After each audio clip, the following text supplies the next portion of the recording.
Hello. Hello, dear people. I can see Luisa Fernanda, Franco. I can see, well, Estefania, and a person with a beautiful picture, but with no name. But so, hello, how are you doing today, guys? Hi, can you hear me? Yes, Estefania, how are you doing? very good, thank you. And Okay, and you? we're fine. Thank you. Thank you. I am waiting for a while to see if more people come because this is very interesting. And Estefania, where are you? I live in Rio Negro. Really? Okay. And do you have any connections to the Universidad de Antioquia, or are you not connected to the university? Yeah, I'm a student. You're a student. Okay, very good. And what do you study? I'm sorry, but I'm a little bit nosy. No worry. I'm studying foreign languages. Really? Uh, Okay. So you're in the licenciatura in Oriente or here in Medellin? exactly, the licenciatura in Oriente. Okay. It's nice to have you here. Say hi to everybody in Oriente. Now, thank you. Thank you. Now we also have Tania. Tania, how are you doing? Can you speak?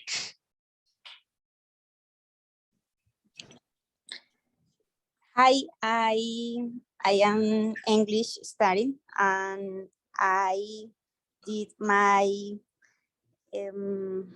career at the university. Really? Okay. At the University of Antioquia. Yes. Okay. Welcome. Welcome, Tania. So I hope we can have a very good conversation here. Another person is Jocelyn. Hello, Jocelyn. Hello, how's it going? Fine, thank you. How are you doing? Can't complain, can't complain. Okay, very good. And where are you?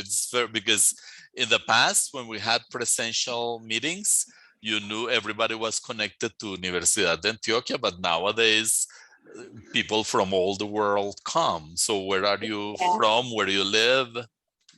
Oh, I live in Itagüí. I'm a Okay. student, but not at the University of Antioquia. I Yes. study at the Tecnológico de Antioquia.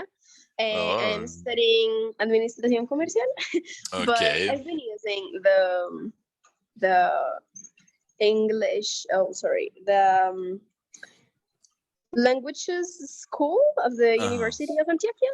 Yes. No, So yeah, that's the reason why I'm here. that's very good, Jocelyn. Actually, these activities are open to the world. It's not Yeah. only for people of the university. So welcome and thank you for your interest. And I hope we're going to have a very good conversation. All right. Thank you. Me too. Okay, good. Antonio, how are you doing? Can you speak? Hi, good morning. Yes. Okay. Tell us about you, Antonio. Where are you? I'm in Colombia, but I live in London. I moved to London in 2012. I studied at the university. I'm a medical doctor. Really? And what time is it in London? Wow. What time is it in London, Antonio?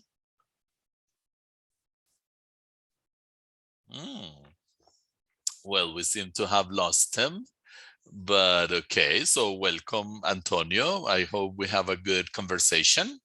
And now, Fernando, how are you doing? Fernando Hurtado, can you speak?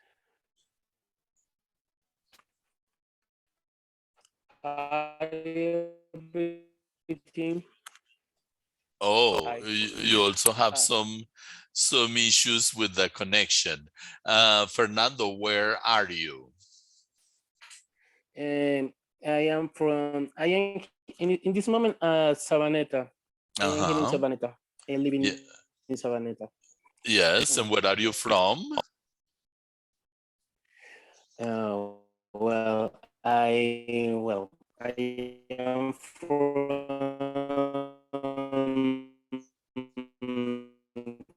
Cali, From Jardín, did you say? Colombia, Yeah, but did you say but I am living now in in Sabaneta. Sabaneta? Okay, so I'm welcome. studying University. Antioquia University, Okay, very good. So welcome, and welcome. no, Sabaneta. In Sabaneta. Okay, very good. Thank you. No, I hope, I mean, there is some issue with your connection. I hope it improves with the sun or with the cold. Okay, so guys, before we begin, let me tell you that in the chat you see an evaluation or an attendance kind of link. It is in the chat, as you can see, and then it tells you to do an evaluation, to actually register your presence here so that we can continue with the invitations and telling you about the different events. Okay, so open your chats and go ahead and use that link in order to do the attendance. Okay, so my name is Martín Jiménez. I am a professor. I work both with the PIFLE program. You know that PIFLE is the Programa Institucional de Formación en Lenguas, Programa Institucional de Formación en Lenguas Extranjeras. I teach English in that program. And I also have a course in the language teaching program of the Escuela de Idiomas. I have a beautiful group of students. And now, why did I choose this topic? Because actually that is what I academically explore at the university. Actually, we are doing a project. We're preparing a project actually with Professor Juan Carlos Montoya, which deals with two concepts that have actually been changing us a lot in our perception, which are the concepts of othering and otherness, right? But in order to understand that or to approach it, I'm going to start today more with the concept of othering. But of course, this is a conversation. It is not a class, and then you're going to be speaking and saying things. So in order to start, let me tell you that we're going to first discuss some pictures. We're going to try to see who are those people in the pictures, where do they come from, or where do they live, what social status do we attribute them? Are they successful, powerful, urban, rural, etc.? And what do we think about them? Okay, so that's the first thing we're going to do. This is your time to speak. Don't feel bad. Remember that these activities, I hope you have been before in these activities, which are for the practice of the language, and at the same time to begin exploring some topics, some important university topics, but with a perspective, with a non-expert perspective, okay? And as I told you, actually, we are beginning to study these things. It is not that we have a complete understanding. This is a first exploration. All right.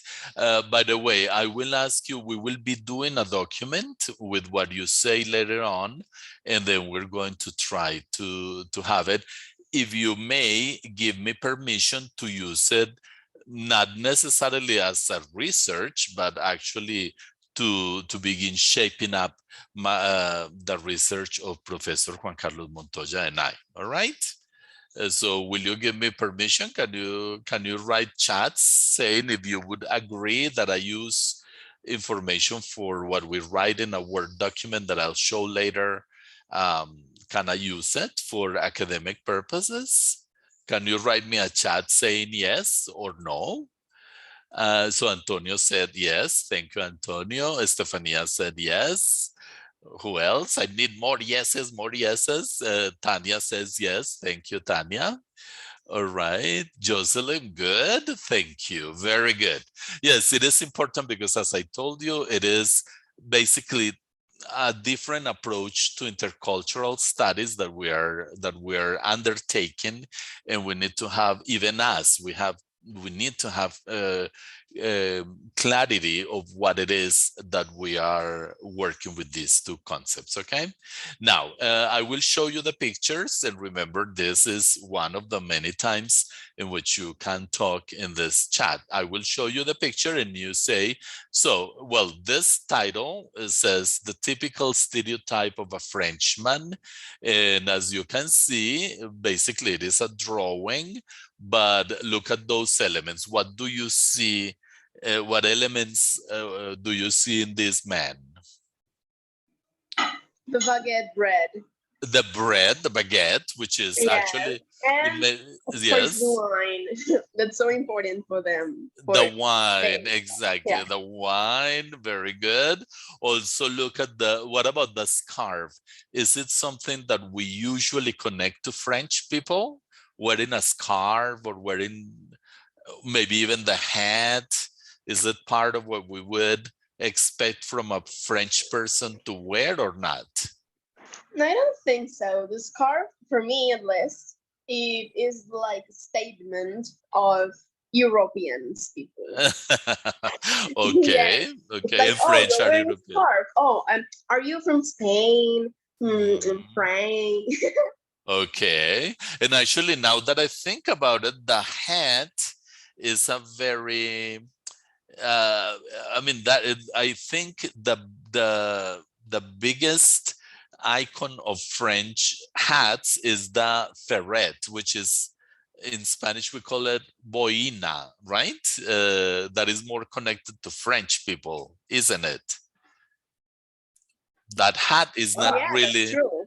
Yes, we wouldn't really say he is a Frenchman because of the hat. Okay.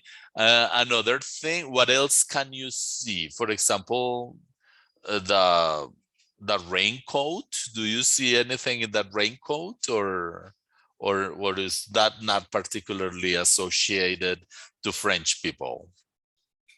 No, not the raincoat, but maybe the la baguette. The baguette. And wine. Okay. La bouteille Good. de vin. Yes. So there, oh my God, this is Doris Colorado. Oh my God, hello. Yes, it's me. Okay, hello, Doris. Hello, Doris, by sorry the for way. being late, but I was in another meeting and. Yes, I was told. Don't worry, don't worry. I was a little scared at the beginning that we wouldn't get the connection, but it's okay now. And we're here. Welcome, Doris. Doris is, by the way, our boss. She's the coordinator of plurilinguismo, which is this strategy that has a lot of programs and components.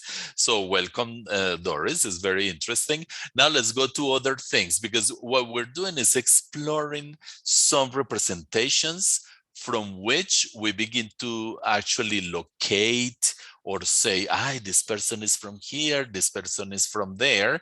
And actually there you see the word stereotype.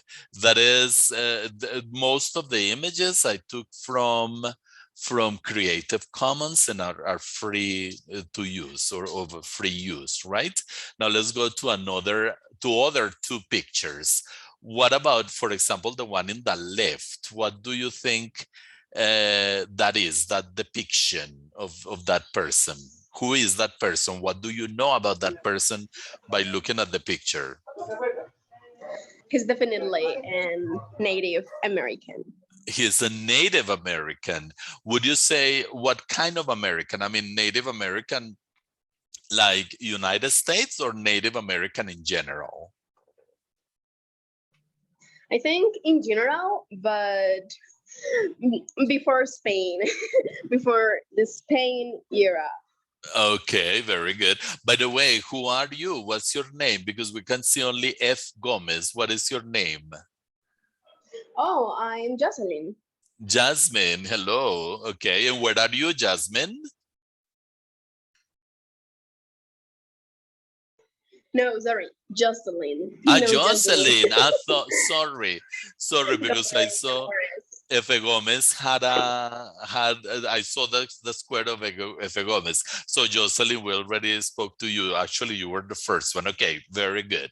Yes, and what elements make you think that it is a British possession, American, Native American? What elements in his face or in his complexion or whatever make you think that he is a Native American? At first, his nose, that's so representative from these Okay. people. Yes. And the little, oh, how do you say it? The things that the birds have, Feather. I forgot the word. Feather. Oh, yeah, I'm the going to feather. write it. Yes. Yes, I'm going to write it in the feather in his bandana. Okay, that's a very. I wrote it in the chat. Could you see it? So that feather in his bandana, that is a more or less. We usually attribute them to Native Americans. Very good. And you said the nose. And what about the complexion? Because you see, it is not what we call in Spanish skin color, right? It is, he's more yellow, he's darker, right? So I don't know, Yeah, that's right. So maybe that's also, but well, it's funny and interesting that you said the thing about the nose, but yes, you're right. The nose is a very important aspect of what we say, or sometimes, for example, when we see people with the eyes very like Chinese eyes, we would say that they are Chinese. We say that everybody with eyes, with Asian eyes are Chinese, right? So very good, thank you. And what about the picture on the right? Who are, can you see them right, or is it very small people? The picture. Oh, sorry. Who do you think they are, those people in the picture on the right? What can you? They are tourists. They're tourists? They are Okay. gringos. They're gringos. And why? Why do you say they're gringos? What makes you think they are? The skin color. The skin color again? Yeah, Oh my God. Like Okay. the clothes. The clothes. And Yes. the camera. I don't know. They are Okay. like screaming, I'm gringo. Okay. And what about their size? Is that a size that you would attribute to gringos, to Americans? Definitely. Yeah.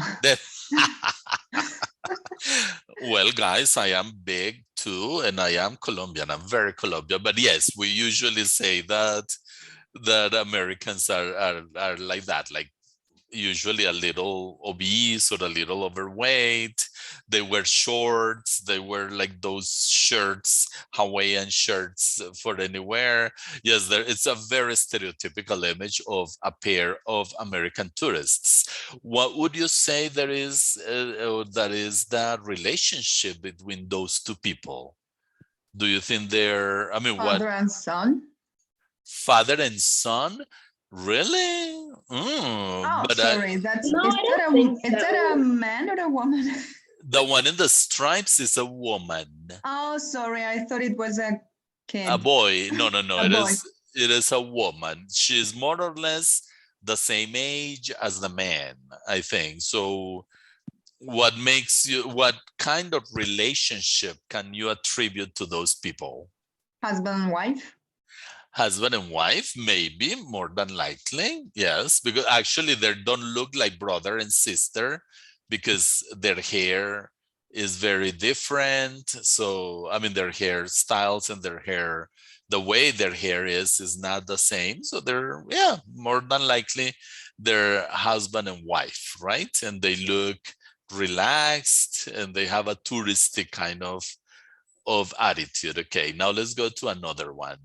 Now, this is more than a picture. It is It is a sentence that I took also, which actually you have the credits there, and it says, who wants to read it? By the way, David Mauricio, hello. We haven't, Ruth, we haven't said hi to David, Ruth. Wow. David, can you speak? David? Well, apparently not. And what about Ruth? Hello, how are you? Fine, thank you. Where are you, Ruth? Are you in Colombia? Yes, in And Medellin. where? In Medellin, actually, okay. And Ruth, can you please read, can you see this image and read it?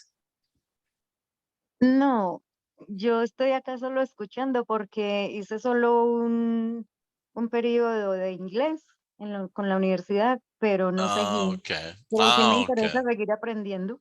Of course, that is the idea of plurilinguismo, isn't it, Doris? Gracias. Now, yes, Yeah, okay. you're right. So who wants to read it? A volunteer to read that sentence, or is it very blurry? Okay, Qué pena, so siguió hablando conmigo. no, in general with people. bueno. I can read. Okay. Okay, please, Tanya. The problem with stereotypes Stereotypes. is not that they are untrue, Uh-huh. but that they are incomplete. Incomplete, very good. Continue. They make one story become the only story.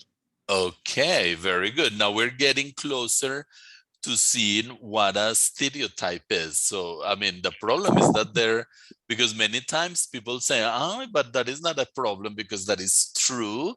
I can see that, for example, I mean, we will discuss some stereotypes we make in Colombia later, but for example, it is true that native Colombians do this. It is true that African Colombians do this. And so the problem is not whether it is true or not. The problem is that first, it is very partialized. I mean, it is incomplete. A stereotype usually gives not the whole idea, not the whole picture of what a person from a group is.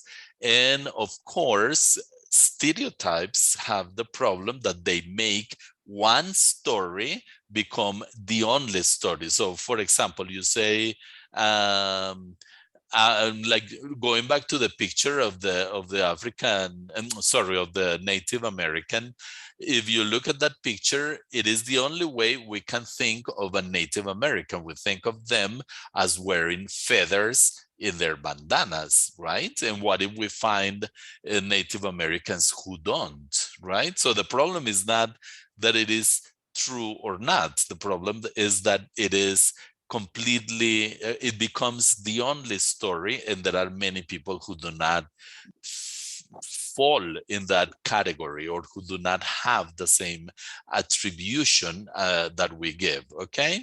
So very good, thank you. Thank you. Antonio, are you gonna speak? Did I see your, Antonio? Yes, I'm here. Okay, because I see your little square like in green, and that's like what usually happens with when people are gonna speak. Are you gonna tell us something, Antonio? Oh no, sorry. Okay. Before my signal was very sketchy, so now I'm back. Okay, yes. And by the way, what time is it in London, Antonio? No, I'm in Colombia at the moment. In this moment. Okay. Yeah, in London we're like 5 hours ahead. Oh, wow. Okay, it's late. It's in the afternoon. Now let's move on to a little something which is a very similar word, a very similar concept, but a completely and differently and radically different concept, which is the concept of prejudice. What do you see in this picture of this woman? Who is she? What is she? What what kind of groups or categories can put that woman in? What do you think about that woman? I think for the how do you say it? La bandera. The flag. Flag. Oh, okay. Judging for the flag, she's not straight. Okay, she's LGBTI community member. Okay, Yes, possibly. I mean, she can be lesbian or bisexual or pansexual.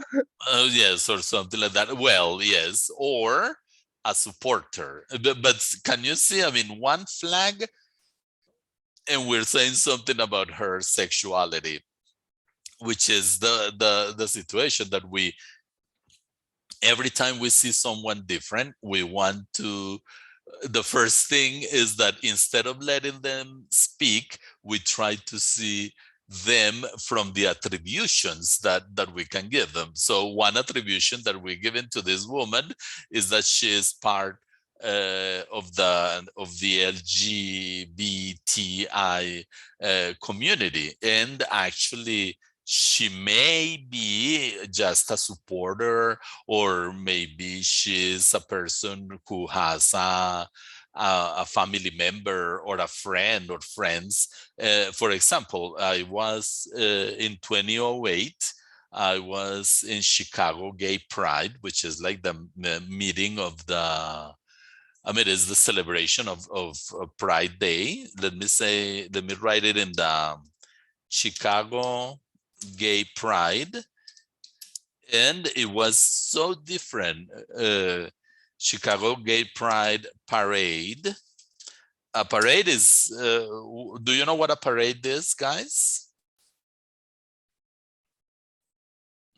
No? Well, a parade is like, yes. Okay, David, what did you say, David? I don't know what's the meaning of parade. Okay. A parade. Sorry, I wrote it bad. It's parade. Sorry, I wrote it badly. This is it, parade. A parade is like, yes, it's like a show, like a social gathering. It usually happens on the street, and there are people with floats. Floats is actually like what we in Spanish we call it comparsas. No, that's not a float. It's a float. I am sorry with my writing. I'm sorry. It's a float, and then floats are usually putting in cars, and then there are people on top with different symbols and flowers or whatever. So it's how do we say a float in Spanish? Do you know that? Carro de desfile. No idea. Carroza, yes, that we say, at least in Antioquia, we call it carroza.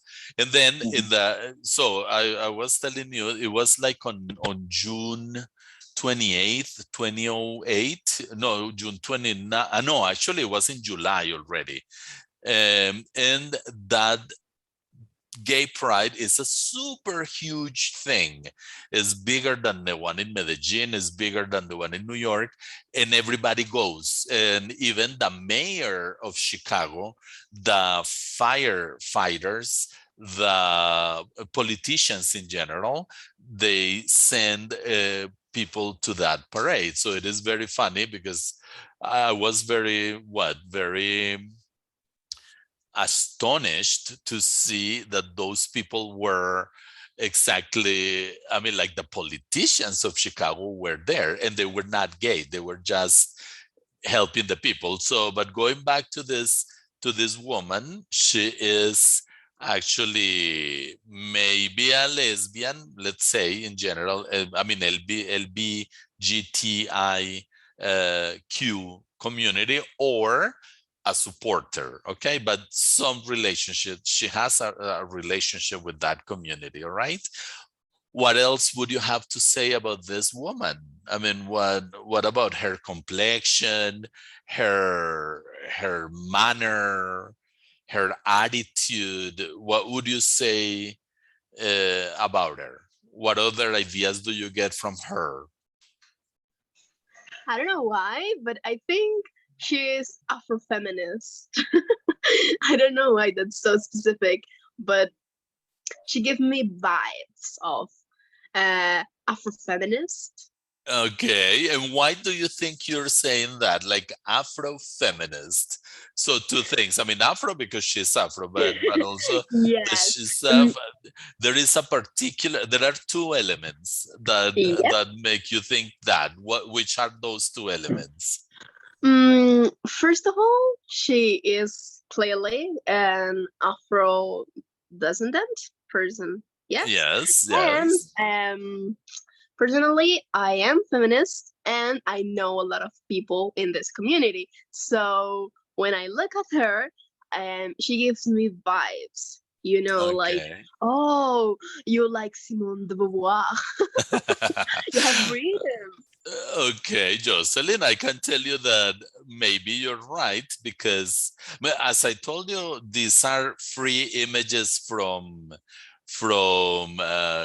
Creative Commons. So I didn't even have the opportunity to see who took that picture or who that person is. But actually, I found it very interesting because all the things that you could say. And yes, Jocelyn, there are two aspects that we usually associate to an Afro feminist, which is one, she doesn't make her hair straight. I mean, she has her beautiful curls and she leaves them. And another thing is that she keeps this kind, oh my God, I forgot how to say that in English, this kind of hair of toquade that she has, which is what we call a turbante in Spanish, which actually in Colombia, I saw a Teleantioquia program about the African Colombian community saying that they even wear that with a meaning. I mean, they would put them tying it to the front or to the back, but actually even that bow has a particular meaning to the community. So more than likely, Josephine, I don't know who this person is, but we could say that she's an Afro-feminist. Very good. I mean, why feminist? Because the fact of leaving the hair the way it is showing that she's empowered and that she doesn't feel she's an object or whatever, or that she has to objectivize her by straightening her hair. All right, is it why you said Jocelyn? Yes, that's what I say it. Also, Okay. because you know, it's like, okay, I'm not straight. I am like not a stereotypical woman. So Mhm. these persons usually are oprimidas by Oppressed. yes, oppressed by the rest of the world, and Mhm. usually these persons want to look up to look up at a different exit, you know, like Okay. this is a way to protest. Yes, Yes, a way to keep you alive. to confront the Yes. society. Very good, very good. Now let's go to another one, another picture, because this one was very loaded. But actually, I put the word prejudice because now we're going to begin also seeing. Later on, we're going to go into definitions, but I want you to make the definitions. That's what I want you to do in this conversation. Your biggest contribution will be to hopefully give a definition of what it is. But actually, look at this picture. What do you think of that? Who are those people?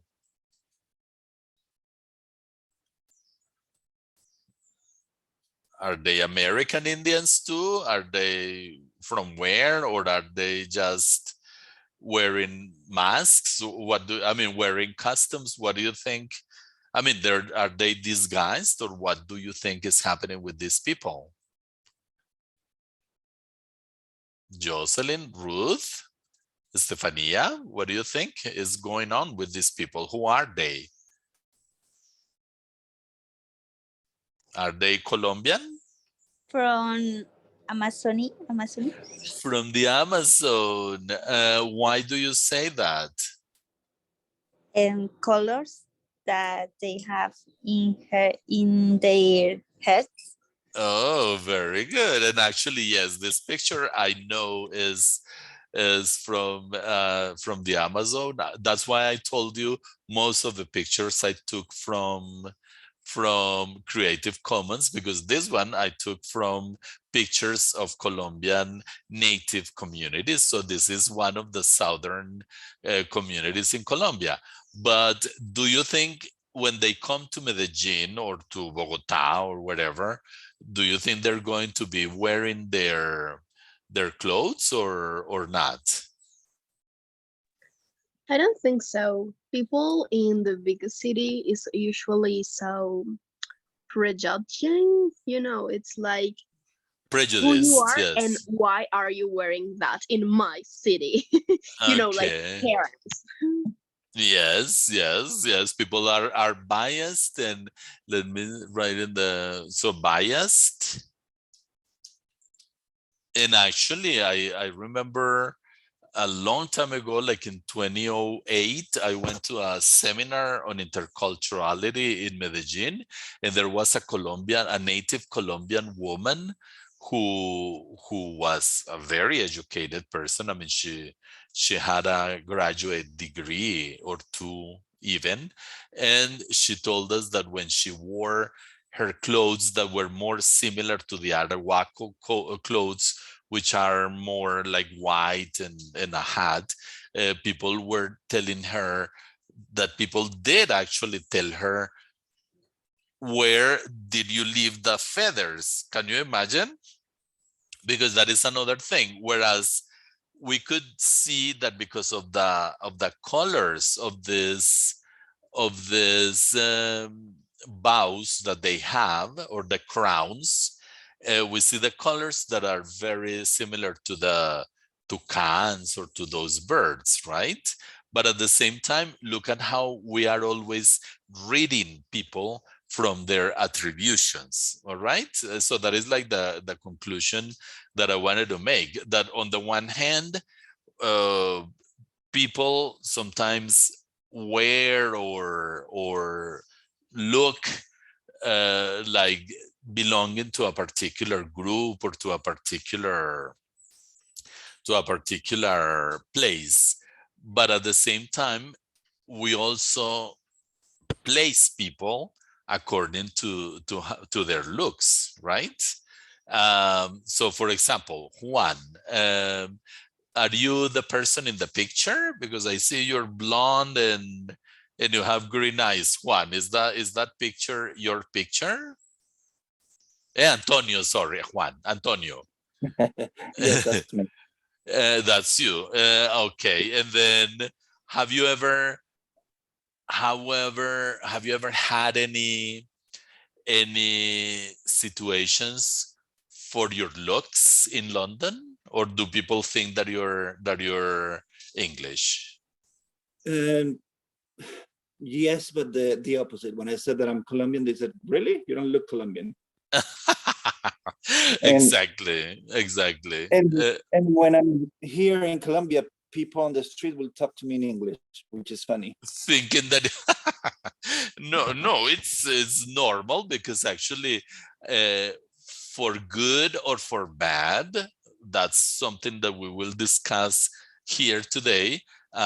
We are always working with stereotypes and prejudices, and we're applying them to people, right? We're always saying, oh, this person is this person is that, because of the attributions. And that's why I asked you, Antonio, because you live in a white country. But by the way, Antonio, would you say that London is a white city? Not really. No, it's very Why mixed. not? Why not? It's very mixed. There's a lot of immigrants from all over the world. A lot of people Exactly. Indian descendants, Turkish, People from America. Yeah. Indian from India. Too. Very good. Actually, that is something that happens. Look, we usually, if at the beginning, I didn't know it was you who was coming, but I mean, I would have, instead of putting the Frenchman, I would have put an Englishman, and we would think of a person of a certain hair color or wearing some particular kind of dress or whatever. So those are stereotypes, fortunately or unfortunately. Oh my God, why did okay.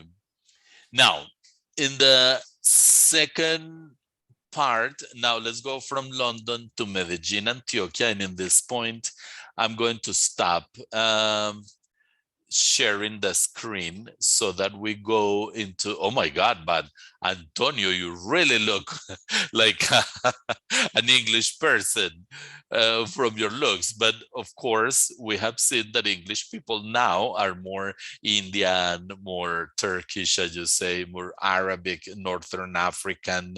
There's even a big African population in there, so we can say many things. So people, I would like for you to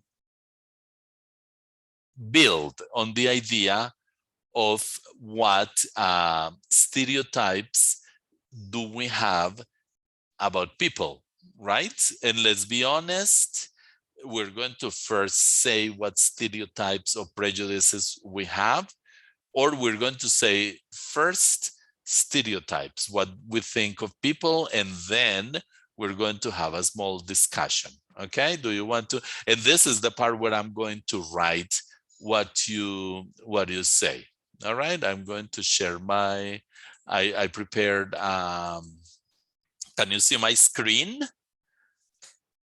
Can you see my screen? Yes, we can. Okay, so let's talk, like most people here are in Antioquia, are Antioquia based. So let's say that, let's talk first about stereotypes that we can identify here in the metropolitan area. For example, what stereotypes are there about native Colombians, for example?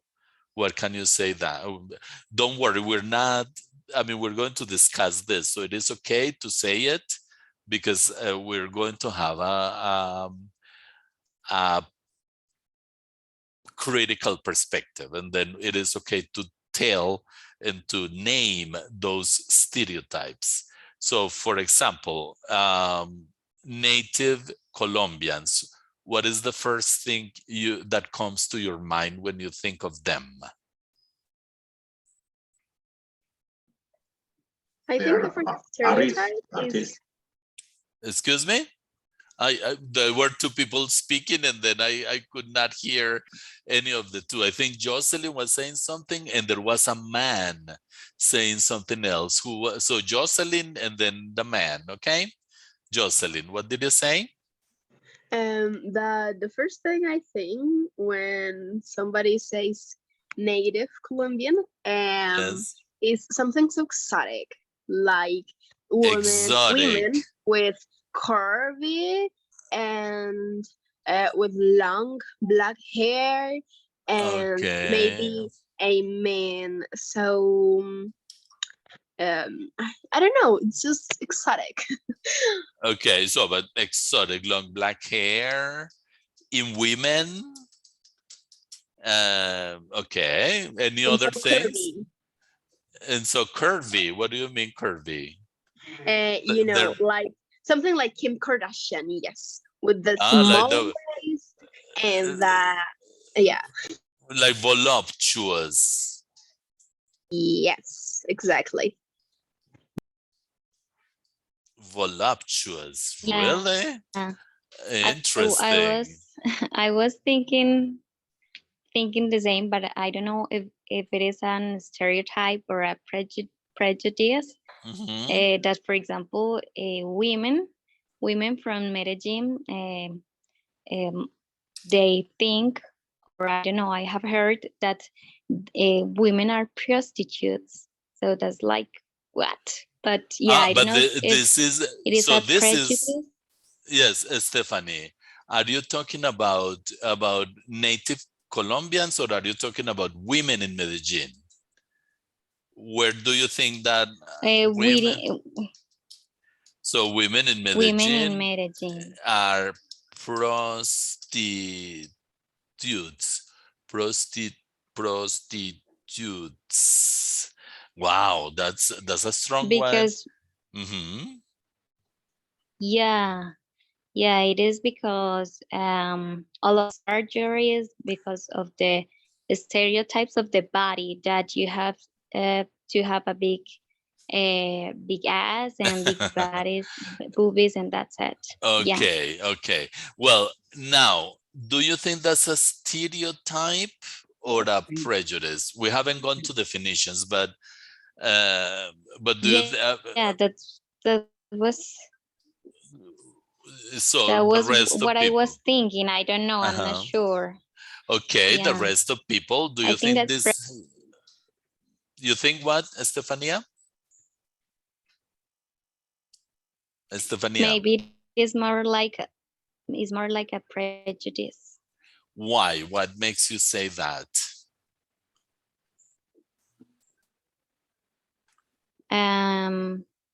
Because a prejudice is what the others thinks about what you are. I don't know.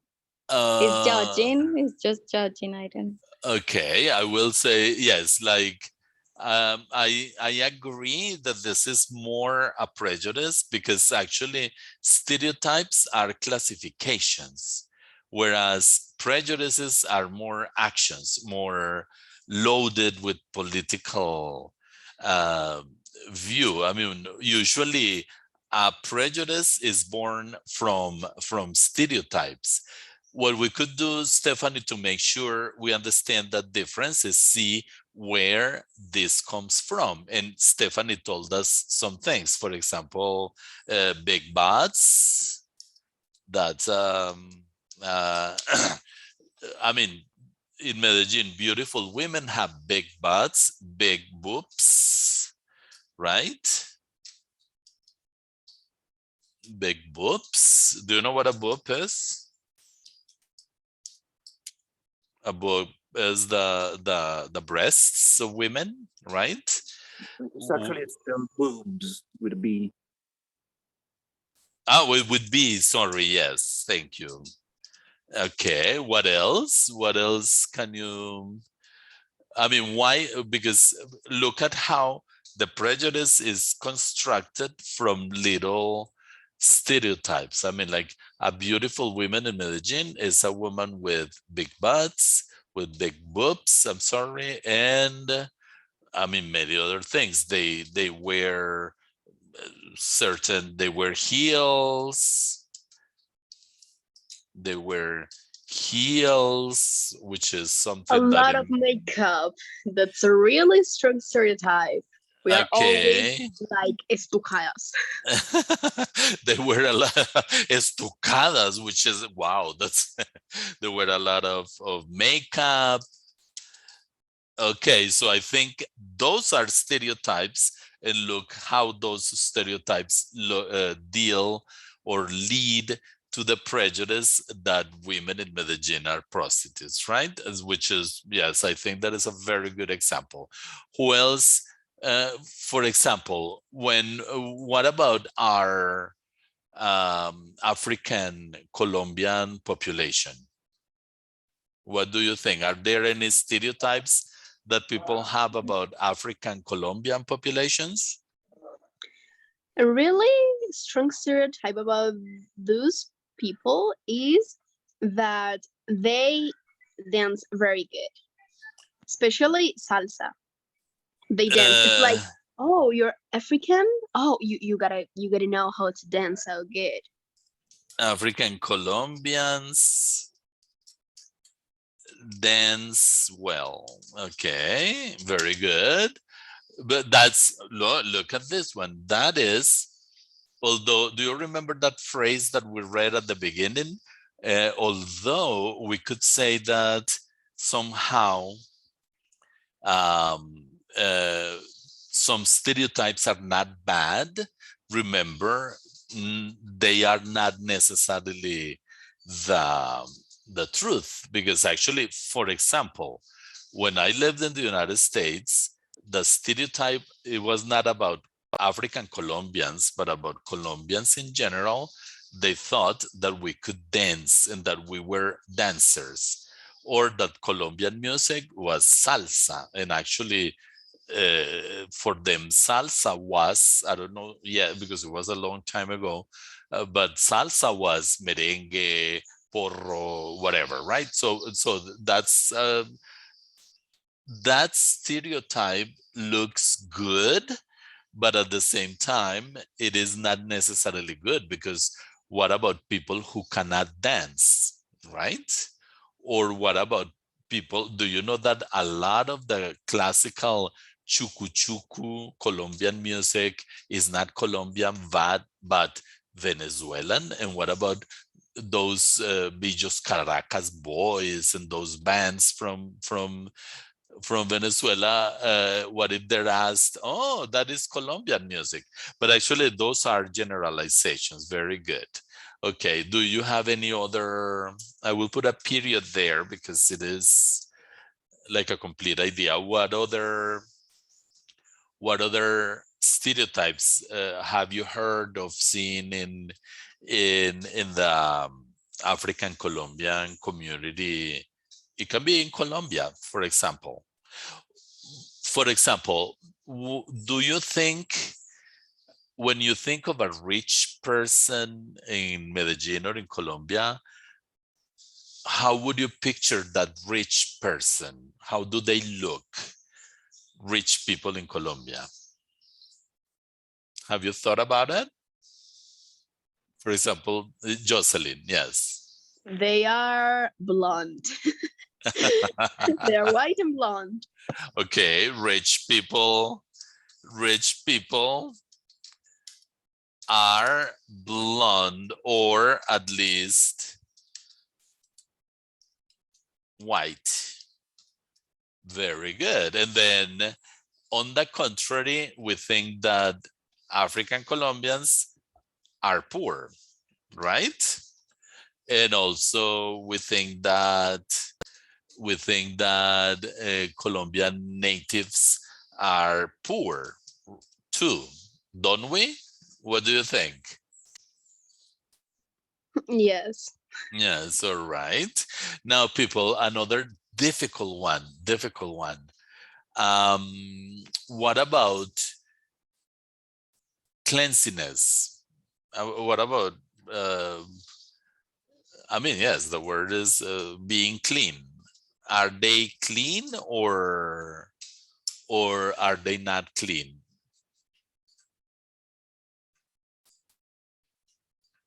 Clean, I mean, like taking a bath, like washing the dishes, etc. Do you think they're clean, African Colombians and native Colombians?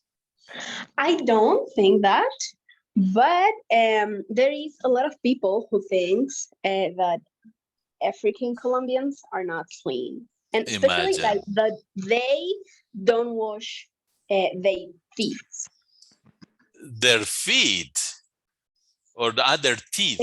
Teeth, yes. Really? Yeah, there is a lot of people who think that. Really? And why do they have it so? I mean, their teeth are usually very white, but interesting. So I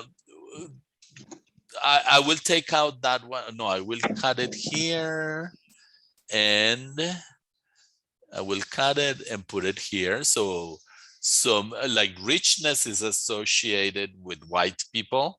Then cleaning their bodies is not recognized. I mean, many people think what Jocelyn just said. Okay, very good.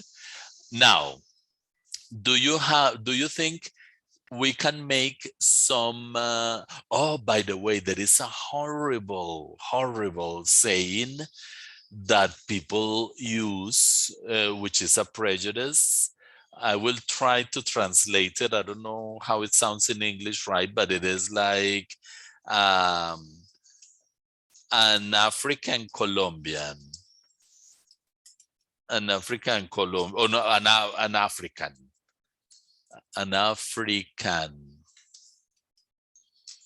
who doesn't do wrong at the beginning, does wrong at the end. Have you heard? Hello, Jocelyn. Te quedó abierto el micrófono, Jocelyn. Josie? Oh, okay. Teacher, sorry. My microphone turned on accidentally. But that happens. There is another prejudice. Yes. That about Africans. What does the it? men are good at sex.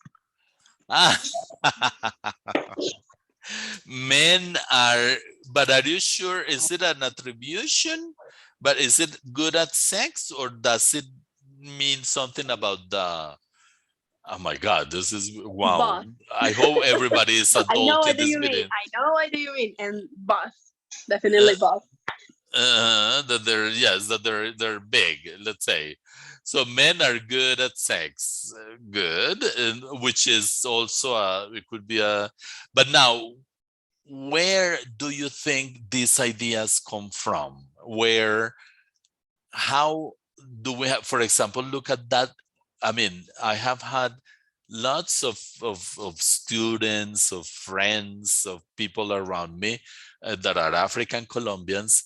And to tell you the truth, I haven't, for me, it is more usual for them to be honorable than white people or clear light people. Where do you think something that bad, like an African who doesn't do wrong at the beginning, does wrong at the end? How do you say that in Spanish? That's kind of rude. What? It's very rude, that sentence in Spanish. Very horrible. It's horrible, right? And look, it is. Yes, can you say it in Spanish? Sí, negro que no la caga la entrada, la caga la salida. Imagine. And I don't know where it comes from. Do you have any idea? Because to tell you the truth, I have been, that is very strong, not only for the words, but also because it is basically meaning that they are betraying, like traicioneros, right? And I have never been, I've never had betrayed from an African Colombian, for example. So where do you think it comes from? It's just pure racism for me. It is, which is, it is one of the biggest things that, actually, that is one of the things I want to bring you to, because actually, as I told you from the beginning, we begin recognizing people from fixed structures, right? Oh, by the way, again, Doris put us the attendance list. So remember, for those of you who haven't taken the attendance, please do it, okay? Which is very important, not only to know that you're here, but also in order to know that, I mean, for you to receive, because Doris and her team put you in the database, and then you will get invitations to all the activities, all right? Good. So I was saying that these things, for example, racism is one of the, I would put it as a conclusion. Racism uses, I mean, this is the first conclusion I would say. For example, racism uses stereotypes and prejudice to base itself. So that is one particular, but for example, what about, because with Colombian, do you think the same happens with Colombian natives, with native Colombians? Are they people who are, I mean, are the Colombian population racist about native Colombians? Absolutely. Absolutely. So that's one. Stereotypes and prejudice to base. I mean, it's a strategy. Is uses stereotypes and prejudice as a strategy. As a strategy to base itself, right? So first, the stereotypes come loaded with different ideas. People are like this, people are like that. Then it becomes even stronger with a prejudice, and then boom, we have the reason to be racist, right? For example, Jocelyn. Let's talk about Jocelyn. Are you there? Jocelyn, you said, okay, Jocelyn, you told us you're a feminist, right? Yes, teacher, I am. Okay, and what is the fight of feminism? What is it against? Oh, wow, that's so.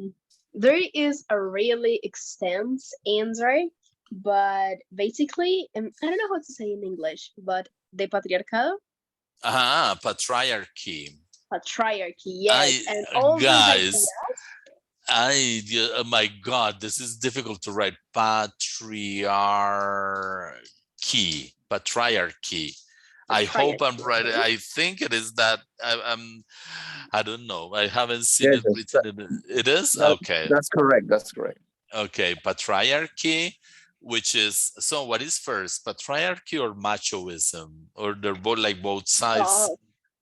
Both are so important. And especially all those ideas that people have from that. For example, women gotta be delicate, gotta be feminine. Okay, wait. Are those stereotypes or prejudices? Oh, stereotypes? Yes, I mean, I would say that, for example, stereotypes are more like dealing with attributes, with adjectives. For example, when you say a woman is delicate, it is more a prejudice because it comes from the idea that, I mean, it is like a summary, a reunion of the stereotypes, right? Yeah. But when we say this, then it comes from, for example, a woman wears pink, for example. Yes, exactly. Or pink is the color of women, or women wear skirts, not men. Yeah. Right. Although that is, yes, continue, Jocelyn. We are against all those ideas, because how you say it at first, that's just an idea that is not true, and that can limit a lot the life of a woman. You know, it's like, oh, I'm a woman and I want to be athletic. Oh no, you gotta be delicate. No, don't do the lot of. You can go to the gym and you can do exercises with a lot of weight, because you are going to look like a man. No, that's horrible. You won't find a husband. Men don't like women like that. Look at, like, yes, men don't like strong women. I think I that have is I have a question here for her. Do you get Antonio. this? Tell Do you me. get this? Do you get these messages from other women or from men? Tell me. Do you get these messages, these things? You hear them from other women or do you hear them from men? Oh, both. Uh-huh. I get your point, and yes, there is a lot of.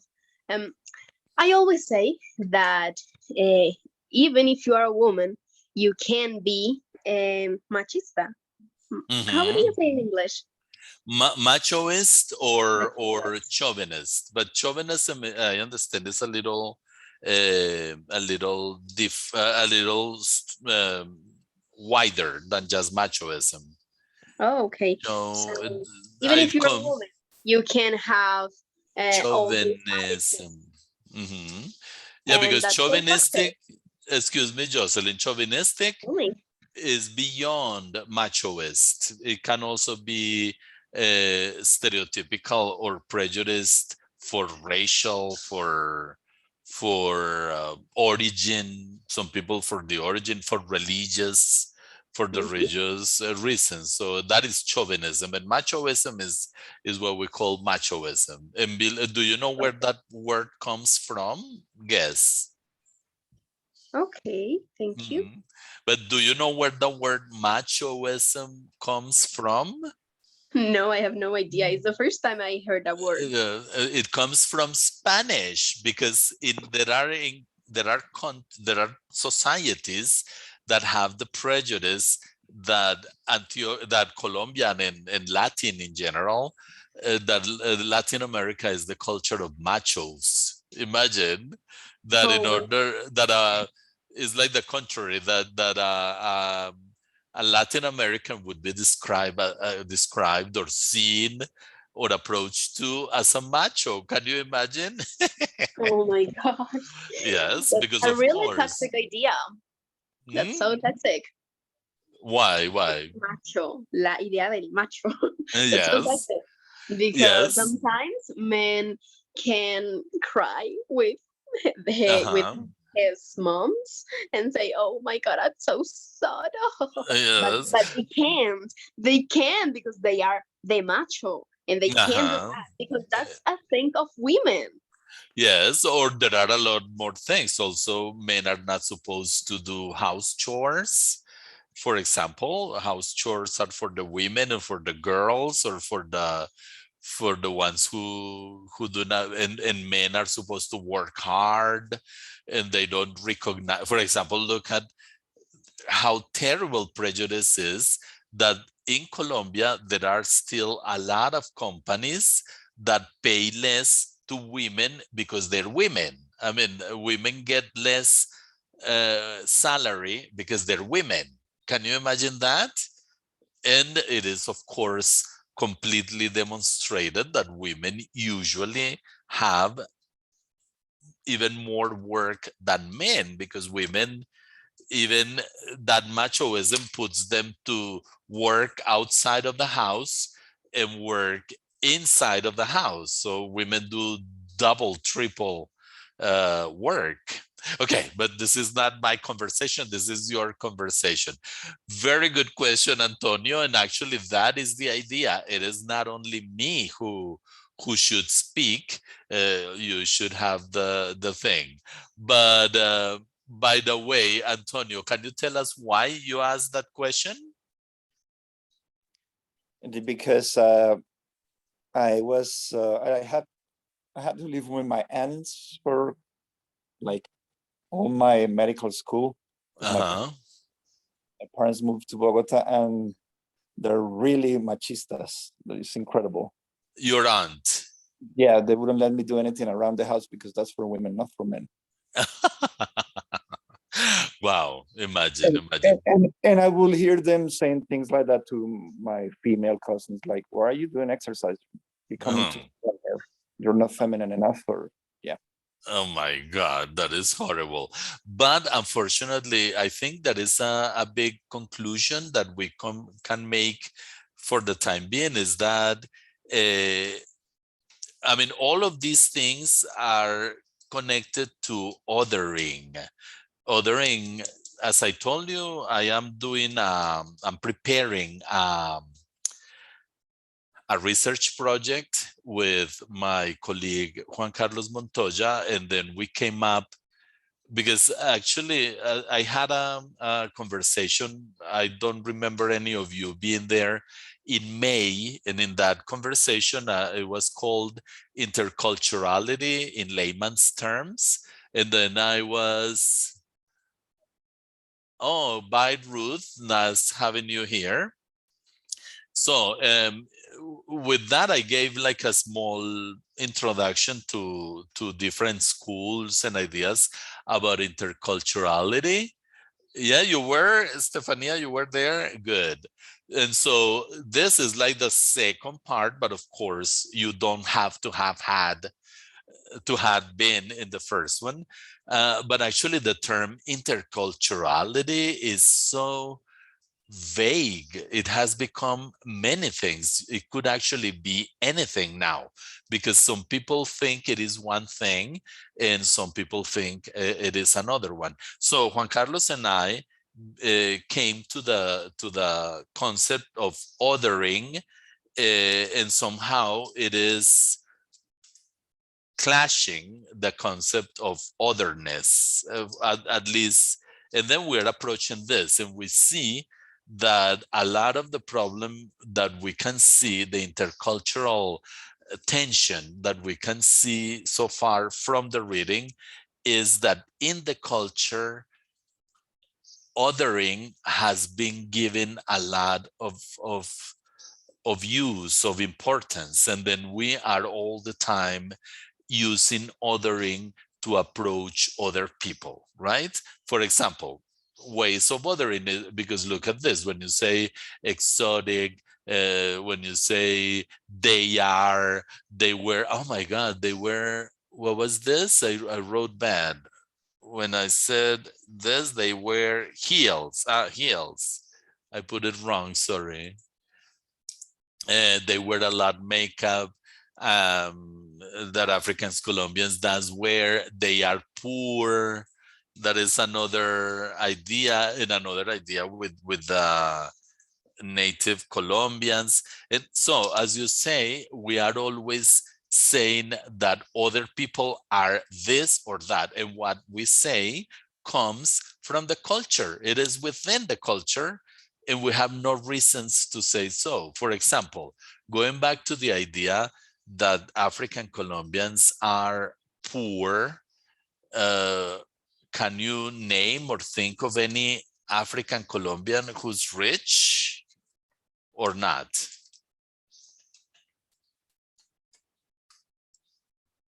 Well, there are many. For example, if you go in Quibdó, which is one of the places where the African Colombian population is bigger, if you go from the airport to the town of Quibdó, you pass by a neighborhood of big mansions. I guess those mansions even have pools and stuff. And they are, I mean, the inhabitants of that neighborhood are African Colombians. So othering and stereotypes are so bad because many times we think they are true. I mean, we think that it is absolutely true that, for example, African Colombians are poor. And some people would even say, no, they have to be poor. That would be the prejudice. Because some people would say, like, I don't want to mention any Colombian politicians, but I guess you can think about some Colombian politicians who think that because their families were slave owners, slave traders, and had these huge plantations, for example, in the south of Colombia, so that they still think that they have the right to own the country. Do you understand what I? But please don't say any politicians' names. But there are people who think like that because the stereotypes become so strong that people think they are true and they're natural. We think that it is natural, which is even worse. We think that prejudice is natural or supported by the truth or by God or by whatever. So we think that prejudice comes, I mean, that it is common sense, all right? So people, sorry, I got too passionate about this. Can you recognize any other stereotype or any way of generalizing other people? Maybe that Latin Americans are Catholic. Ah, that's a good one. The macho and the Catholic. Yes, that's a good one. And actually, people in many places take it like that. I mean, you're Latino, you're Catholic. Okay, very good. That's a good. Now I will go back to the. Thank you, Jocelyn. That's true. Another thing is, what do people, for example, now that we have Antonio, who lives in another country, you could tell us, Antonio, for example, what stereotypes or prejudice have you encountered abroad about Colombians or about particular groups in Colombia? Antonio. The typical one, drug dealers. Really? Have they asked you if you're a drug dealer? I was working in a hospital in the south of London, and I had this colleague that every time that he sees me, he will make a signal like, if I had inhaled cocaine for the day. No. And what? Oh my God! You must have felt terrible. But he was trying to be funny until I had enough, and I went to HR, and he came to apologize and never did it again. Oh my God! You went to human relations? Yes, of course. That's wow. how you deal with those things. Yeah, no, because that is actually a violent. That is an act of violence. It is horrible. Wow. Okay. Any others? Any other ideas that you have received from Colombians or South Americans or Latinos in general? The second most common will be that we are good dancers. Okay, that's very common too. I also lived that when I lived in the United States. Good. Yeah. And the third one is the one that I already mentioned, that I don't look Colombian. So okay, so they think. Like? Yeah. I bet. By the way, Antonio, your hair is, for example, in the United States, that hair color I have only seen in the United States, which is the strawberry blonde, which is not red, but it's not blonde. It's like strawberry blonde. It is, wow. Are your relatives Colombian? Your parents, are they Colombian? We are Spanish descendants and Italian as well. So, wow. Yeah, okay. Yes, north of Italy, which is. Okay, so you have foreign roots. Okay, very good. Now, guys, I'm going back to the presentation because, oh my God, look at the time. It's passing. I hope, are you enjoying this conversation? Have you learned anything so far? Or I don't know, who would like to give me a small conclusion from this talk, from this chat so far?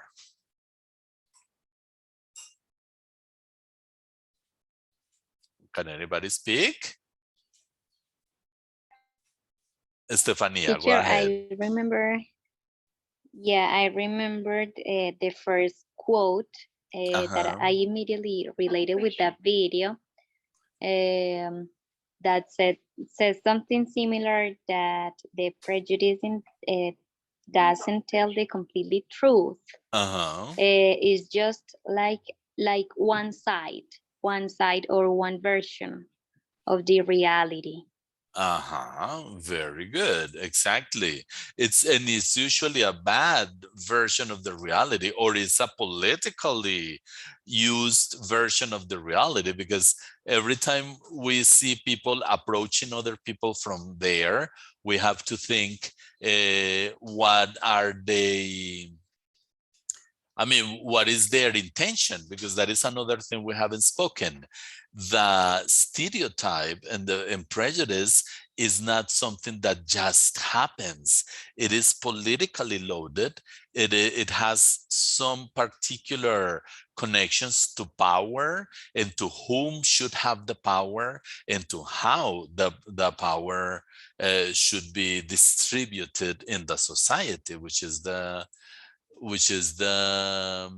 biggest problem. All right, but now let's go to a small definition. I went to imagine how creative I am. I went to the Merriam-Webster dictionary, but I actually like this definition.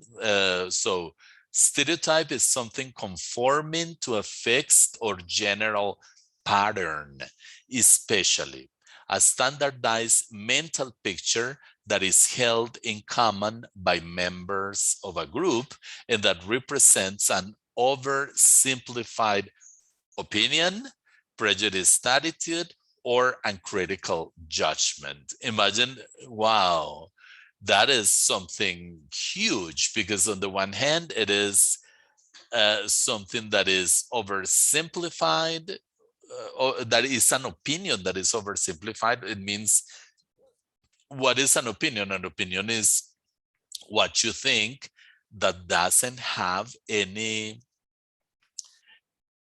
scientific, any roots, any comproration. You cannot prove your opinion. Is just you like it or not, and that is one of the dangers of this. Another is that it is a prejudiced attitude, which is, I think that's mostly why I chose this definition, because actually a prejudice is more than a stereotype. It's not just a classification, but it's an attitude. It's an idea that makes you take action against or pro something. And finally, it is an uncritical judgment. What do you think that means? Uncritical. No, critical. What do you mean it means? What do you think it means, guys? An uncritical judgment. Un juicio no crítico. What does it mean? Or you have no idea? I think it talks about, we are humans and we have instincts, and we get the necessity to recognize our internal environment, I would say. Yeah, environment, yes. We get necessity to recognize it.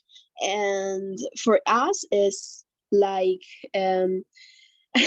living or dying, yeah? But the important thing here is not assume, but asking and not assume.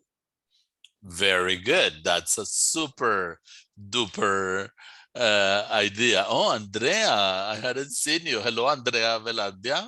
How are you? Hello. Hello. You have been, where are you? Are you in Medellin, in Colombia, or what part of the world are you in? No, I'm from Bogota. You're in Bogota? Yes, and it's my first time in this type of conversations. Okay, yeah. Very good. Welcome. Okay, very nice to have you here. Now, guys, so for the time being, we go in this idea that an uncritical judgment connected to what Stefania, I think, just said, deals with not having a demonstration, with not having without having thought about it, having an idea of what it means and what it says, right? And prejudice, on the other hand, is also a preconceived judgment, as you can see, or opinion, and it is usually an adverse opinion or learning formed without just grounds or before sufficient knowledge. So prejudice is, I think, stronger. Usually the prejudices are based on stereotypes, and they become stronger because they're bigger, they're more general in their judgment, their attitude, right? And it also says, it's from Merriam-Webster, it says, I don't know what that B and C means. I guess it means that there are different definitions. That a prejudice is an instance of such judgment or opinion, and C, an irrational attitude of hostility directed against an individual, a group, a race, or their supposed characteristics. Wow. So can you see the more or less now the more informed difference and relationship between stereotype and prejudice? Yes. Yes. Okay. Now, finally, because I don't want to take a lot of your time, I want to bring to your attention, which, I mean, what so far we have seen in this preparation of a whole research, that actually othering is a common strategy that is based a lot on stereotyping and prejudicing, and of course representing the other.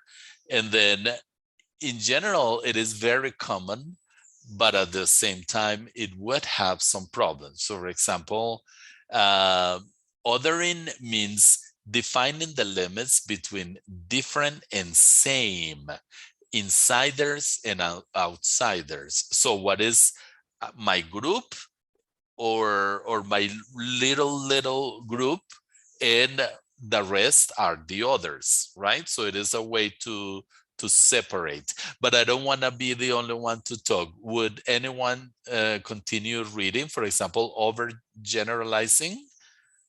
Would any of you want to read that one?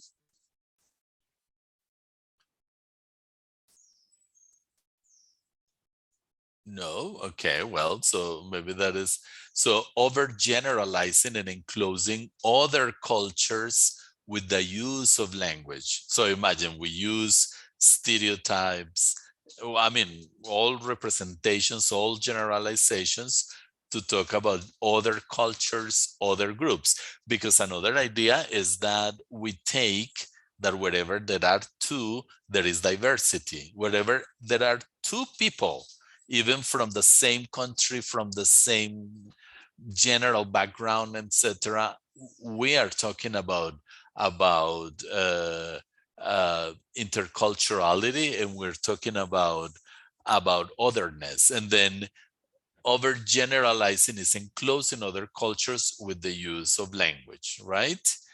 Another strategy of othering is describing culture, religion, and race from one side and in a general way. So that is definitely a prejudice, okay? So Colombians are dancers, African Colombians are poor, blah, blah, blah. So actually it would be very interesting if you could read, for example, what the first the first Spanish colonizers did in terms of the language and of the understanding, in order to otherize the native Colombians who lived back then. Even they came to a point in which they said that native Colombians were not human. Afterwards they did, but then they brought Africans, and then they began to say that Africans were not human. Imagine how bad it can be. Another is that they restrict the understanding and representation of the other. So the other is something limited and has no other sides. We think of the new person, or the person we're classifying, or the culture we're classifying, only from one or two sides. We don't make a whole picture. Another one is that we label persons with the best intentions of respect, intolerance.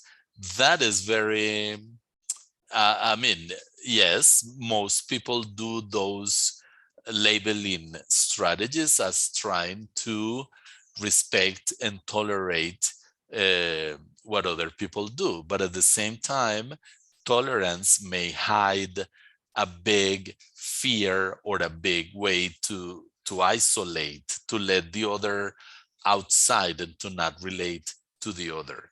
And finally, the two biggest ones are that by othering, there have been in history, I mean, in Colombia, and in the world, very different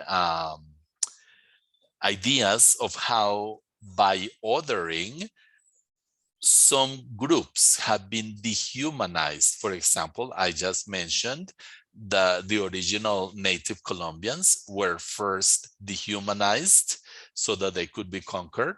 And then when they were basically killed, then they began to force Africans in, and they humanized the Africans too. And so that's, but there are many other examples. Look at the Nazis. The Nazis dehumanized the Gypsies, or the Roms community.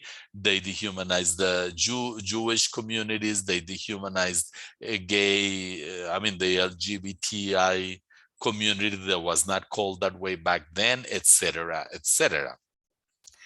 And another very bad way is to use language in intercultural interactions to dehumanize others, because we use the language to tell that other people are less or inferior or even inhuman as things. Okay, so that's more or less the general thing. On December 9th in the afternoon, I will lead another conversation. I hope you could come, because it is at 2, I think. And in that conversation, I'm going to try, I mean, so if othering is this, so what is left? What is the other possibility? What else can we do? And then we're going to go a little more into the idea of otherness. All right. Now let's see this aspect of a little reflection before you do your conclusions. I'm not going to do conclusions. I'm going to show you a small reflection that I wrote. It's my own. And then it deals with a lot of this cultural thinking. So, is there a self? Is there an us? I struggle and shrug. What am I, not you? What is us being two? How to walk together, you and I, me and you. How to talk to you, so distant, so unknown, so much me and not me. So I did this basically thinking of the idea of otherness. But people, going back to we have like, let's take about 5 minutes or so. Then I will go back to the writing of some conclusions that you might want to bring to today's conversation. All right. So let me open again. I'm going to go to this, and then there we go. So can you see my screen? No, you cannot see my screen, right? Sorry. I'm going to this. Now, can you see the document? Yeah. Yes, okay. Yes. So please let me have your impressions. What did you learn or unlearn? What do you agree? What do you disagree with? It is okay. You can say whatever conclusions you can have. Okay. So, would like to talk? Estefania. Yeah. Can you give us a But I small already conclusion? talked. It's okay, but you can speak again. Yeah. A small conclusion. Yes. Is that we only know the I don't know how to say that. The point of the iceberg. How do you say the The cúspide? tip. The tip. We only The know. tip. That's We only the know the tip of the iceberg. tip of the iceberg. Yeah. Okay. We only know the tip of the iceberg. In what sense? Why do you say that? The tip of the iceberg of what? Of human interaction or interculturality or what? I think that interculturality. Of interculturality. You're right. Yeah. Yes. And do you know, I began reading about this in 2004. And do you know what?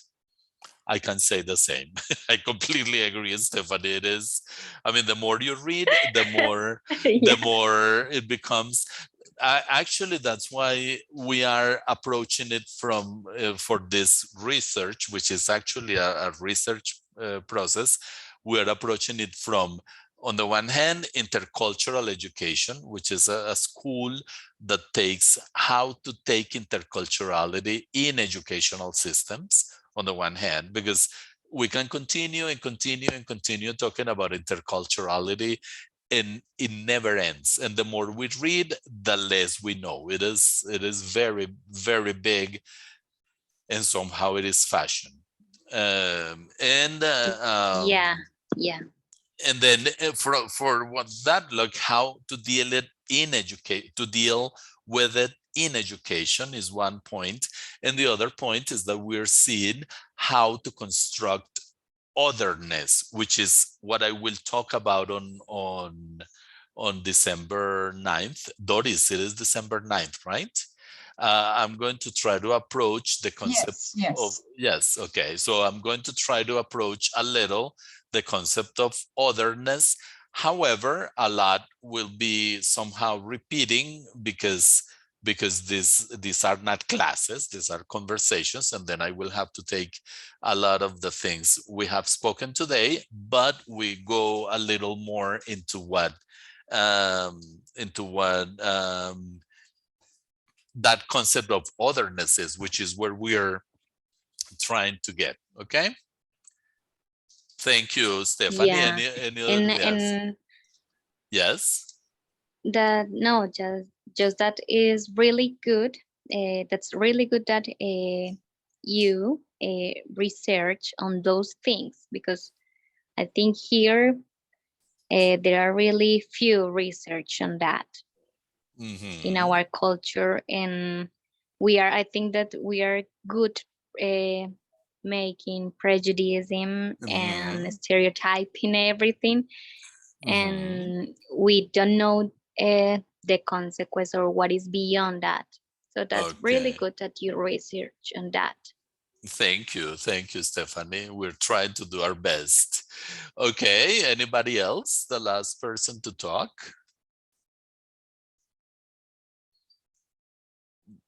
By the way, Tanya double PKNO. What is that? Is that Russian? Tanya, where are you? Hi, I am in Medellin. In Medellin. Ah, okay. Because that last name, I thought you were in Russia or something. Imagine I am stereotyping from a name. So I was born in Popayán, Cauca. Ah, how beautiful. Very nice. Oh, you should, oh, wow. The Cauca. No, but for example, Nariño, there's a lot of stereotypes and prejudices people have against the people in Nariño in the South, but very good. Thank you. So last conversation, last conclusion or comment? Otherwise, I will give the word to Doris Colorado. Doris? Yeah. Okay, you're the boss, so you can close this. Or what is Oh, your? okay.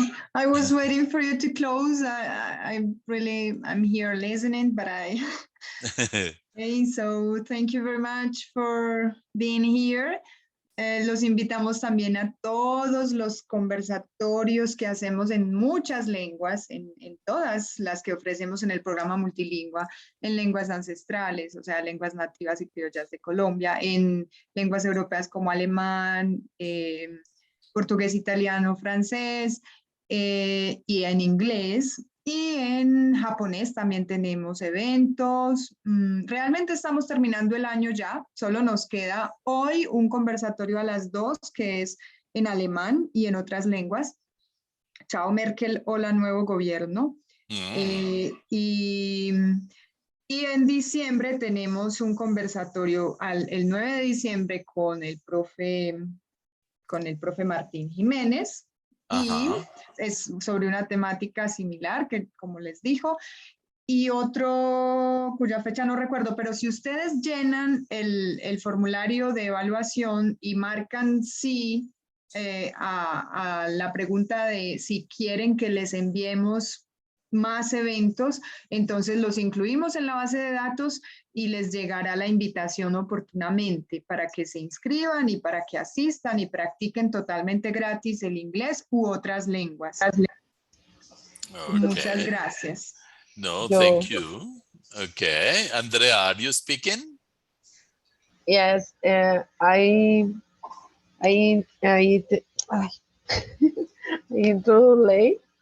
I don't found where is the form to The link, yes. My personal information to subscribe to receive other. Lo acabo de enviar al chat. I just sent it. Okay. Okay, good. So people, if nobody else is saying anything else, so let's have it a day. Thank you for coming. And as Doris said, it is very important that you not only study the languages, but also that you experience the language with different topics. Okay. Goodbye.